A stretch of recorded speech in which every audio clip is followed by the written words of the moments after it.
এখন হাই voltage match আৰু এই মেচখনৰ ওপৰত সকলোৰে চকু আছে যে বৰ্ষাপুৰত আজি মুম্বাই ইণ্ডিয়ান্স নে ৰাজস্থান ৰয়েলছ প্ৰথমতেই মই আমাৰ দৰ্শকসকলক অনুৰোধ জনাম যে আপোনালোকে কি ভাবে এই খেলখনক লৈ এই খেলখনত কোন জিকিব কোনে কিমান ৰান কৰিব আপোনালোকে যদি কিবা ভাবিছে আপোনালোকে মন্তব্য কৰিব পাৰে মই আপোনালোকৰ মন্তব্য লবলৈ চেষ্টা কৰিম কিন্তু পুনৰবাৰ জনাইছো যে বৰ্ষাপুৰত তীব্ৰ আত্মবিশ্বাসী ৰিয়ান বাহিনী আৰু তেওঁলোকে দুখন মেচ ক্ৰমাগতভাৱে জিকি আহিছে প্ৰথমখন মেচ বৰ্ষাপুৰত তেওঁলোকে চেন্নাই ছুপাৰ কিংছৰ বিৰুদ্ধে জিকিলে আৰু দ্বিতীয়খন মেচ গুজৰাট টাইটান্সৰ বিৰুদ্ধে গুজৰাটৰ হোম গ্ৰাউণ্ডত খেলি যি আহমেদাবাদৰ যিখন আমাৰ আটাইতকৈ ডাঙৰ ষ্টেডিয়াম আছে তাত তেওঁলোকে জিকি আহিছে সেইকাৰণে আত্মবিশ্বাস তুংগত আছে আৰু ইতিমধ্যে তেওঁলোকে ৰিয়ান পৰাগে সেই যিখন লাষ্ট মেচ আছিল যিখন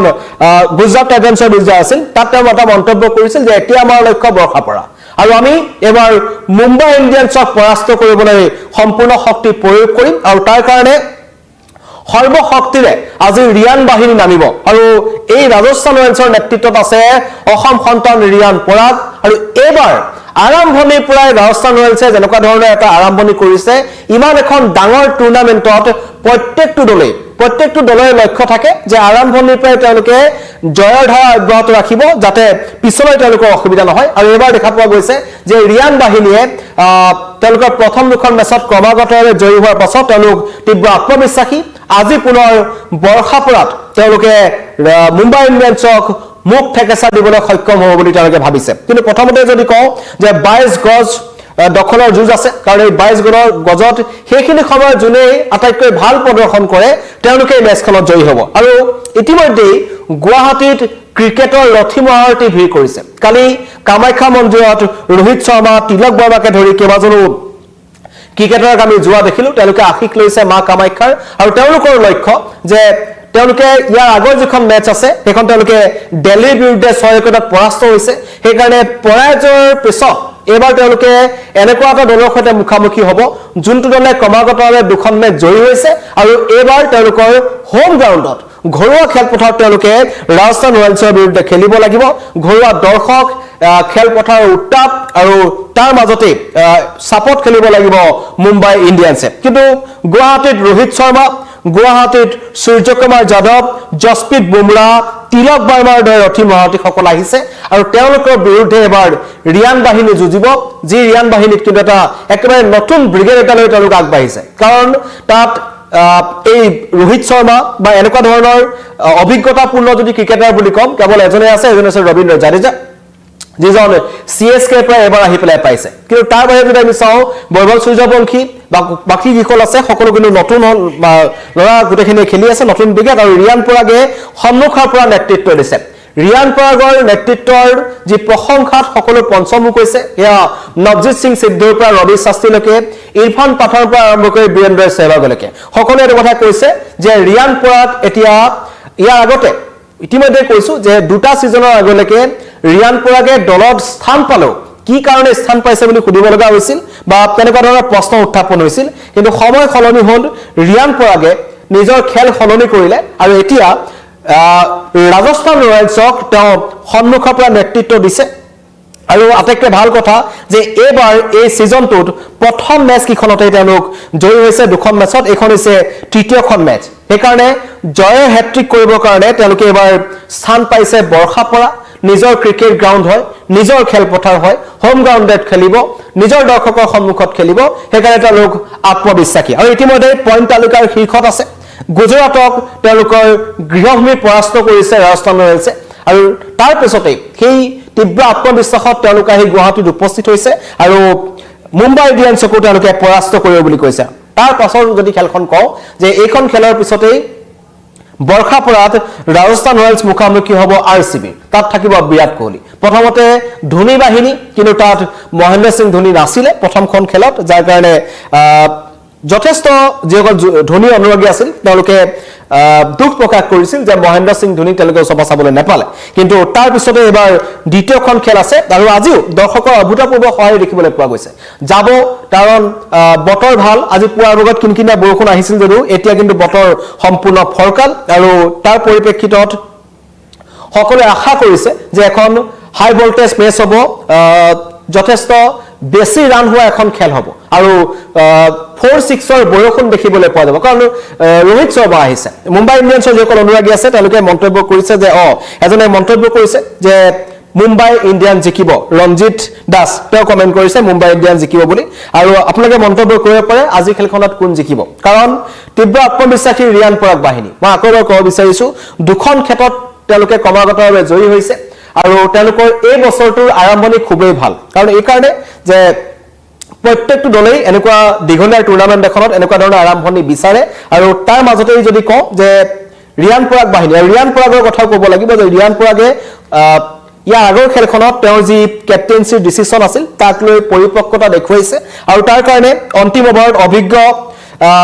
নামদে বাৰ্গাৰক উপেক্ষা কৰি বল হাতত তুলি দিছিল একেবাৰে অনভিজ্ঞ তুষাৰ দেশপাণ্ডেৰ হাতত তাৰ পাছতে হেতুক ৰিয়ানৰ নেতৃত্বত মাষ্টাৰ ষ্ট্ৰোক বুলি কোৱা হৈছে এটা সিদ্ধান্তত খলনি হৈছিল মেচৰ ৰং হেবে আজিৰ দিনটোটো সকলোৰে চকু থাকিব কাৰণ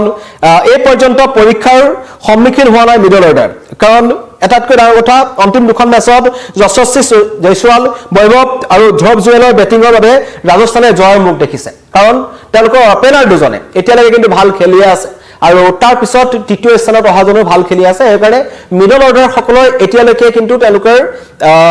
পৰীক্ষা হোৱা নাই আৰু হয়তো বুমৰাহ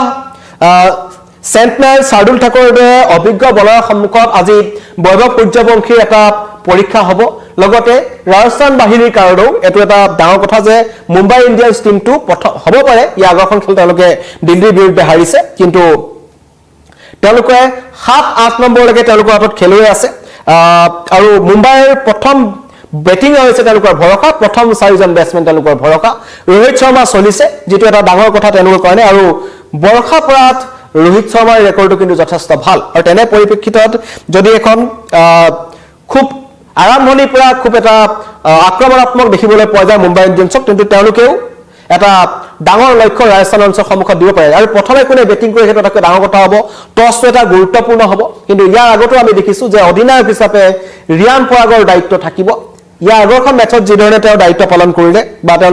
তেওঁ যি পৰিপক্কতা দেখুৱালে আচলতে তাক লৈ সকলোৱে তেওঁৰ প্ৰশংসাত পঞ্চমুখ হৈছে আৰু সেই কাৰণে তৃতীয়খন মেচত জয়ী হৈ তেওঁ এটা জয় হেট্ৰিক কৰিব বিচাৰিব আৰু পইণ্ট তালিকাৰ শীৰ্ষত যি স্থানত তেওঁলোক আছে সেই স্থানত তেওঁলোকে বৰ্তি থকাৰ চেষ্টা কৰিব কিন্তু সন্মুখত থাকিব মুম্বাই ইণ্ডিয়ানছ যিটো দলক কিন্তু উলাই কৰিব পৰা দল নহয় আৰু এই দলটোৱে আৰম্ভণিৰ পৰা জসপ্ৰীত বুমৰাহ ইতিমধ্যে কৈছো হাৰ্দিক পাণ্ডিয়া তিলক বাৰ্মা ৰোহিত শৰ্মা এনেকুৱা ধৰণৰ খেলুৱৈসকল সেই মুম্বাই ইণ্ডিয়ানছৰ টিমটোত আছে অভিজ্ঞতাৰ ফালৰ পৰা যদি ক'বলৈ যাওঁ মুম্বাই টিমটো কিন্তু ৰাজস্থান ৰয়েলছৰ টিমটোতকৈ যথেষ্ট অভিজ্ঞ টিম আৰু সেই টিমটোৰ সন্মুখত আজি তেওঁলোকৰ পৰীক্ষা জয়ৰ কাৰণে চেষ্টা কৰিব আৰু টিকট বিক্ৰীৰ ক্ষেত্ৰত গুৱাহাটীৰ বৰ্ষাপুৰাত টিকট বিক্ৰীৰ ক্ষেত্ৰত অভিলেখ দেখিবলৈ পোৱা গৈছে উত্তৰ পূৰ্বাঞ্চলৰ যিসকল ক্ৰিকেট অনুৰাগীসকল আছে তেওঁলোকে ৰোহিত শৰ্মা হাৰ্দিক পাণ্ডিয়াৰ দৰে তাৰকা ক্ৰিকেটাৰক চাবৰ কাৰণে আজি ভিৰ কৰিব আৰু ইতিমধ্যে টিকট বিক্ৰী শেষ হৈছে আৰু টিকটৰ বিক্ৰীৰ যি ধাৰা যি হেতু যথেষ্ট ভাল দেখিবলৈ পোৱা গৈছে আৰু সেই কাৰণে সকলোৱে আশা কৰিছে যে প্ৰথমখন মেচত যি আইকন আছিল আচলতে আটাইতকৈ ডাঙৰ মহেন্দ্ৰ সিং ধোনী তেওঁ নাহিলে আৰু তেওঁ নহাৰ কাৰণে আহিব নোৱাৰিলে কাৰণ তেওঁ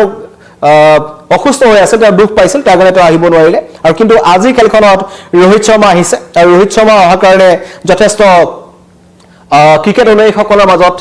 তেওঁলোকৰ উৎফুল্লিত হৈ পৰা দেখা পোৱা গৈছে লগতে হাৰ্দিক পাণ্ডিয়া আছে তিলক বাৰ্মা আছে সূৰ্য কুমাৰ যাদৱ আছে তেওঁলোকক চাবৰ কাৰণে মানুহ আহিব বুম বুমৰাহ আছে কিন্তু তাৰ মাজতেই অসমৰ টিমটোক অসমৰ লৰাজনৰ নেতৃত্ব দি থকা ৰিয়ান পৰাগৰ টিম ৰাজস্থান ৰয়েলছ এই টিমটোৱে তৃতীয়বাৰৰ কাৰণে বৰ্ষাপুৰাত ক্ৰমাগতভাৱে জয়ী হৈ তৃতীয়টো জয়ৰ হেট্ৰিক তেওঁলোকে কৰিব বুলি সকলোৱে আশা কৰিছে আৰু বৰ্ষাপুৰাত আজি হাই ভল্টেজ মেচ আছে আৰু এই মেচখনৰ পিছত মেচখনক লৈ যথেষ্ট উৎকণ্ঠা আছে ক্ৰিকেট অনুৰাগীসকলে কৈছে যে ৰাজস্থান ৰয়েলছৰ যিটো ফৰ্ম তেওঁলোকৰ চলি আছে বিশেষকৈ জয়সৱাল আৰু বৈভৱ তেওঁলোকে যি ধৰণে চলি আছে তেওঁলোকে যদি অপেনিং জুটিত আৰম্ভণি ভাল কৰি দিয়ে তেন্তে কিন্তু ৰাজস্থান ৰয়েলছক কিন্তু ৰখাবলৈ এবাৰ কিছু অসুবিধা হ'ব আৰু আমি খেললৈ অপেক্ষা কৰিব লাগিব যথেষ্ট সংখ্যকে কমেন্ট কৰিলে মুম্বাইৰ হৈ সপক্ষে যথেষ্ট সংখ্যকে কমেন্ট কৰিছে ৰাজস্থান ৰয়েলছৰ হৈ কমেন্ট কৰিছে কিন্তু এই খেলখনত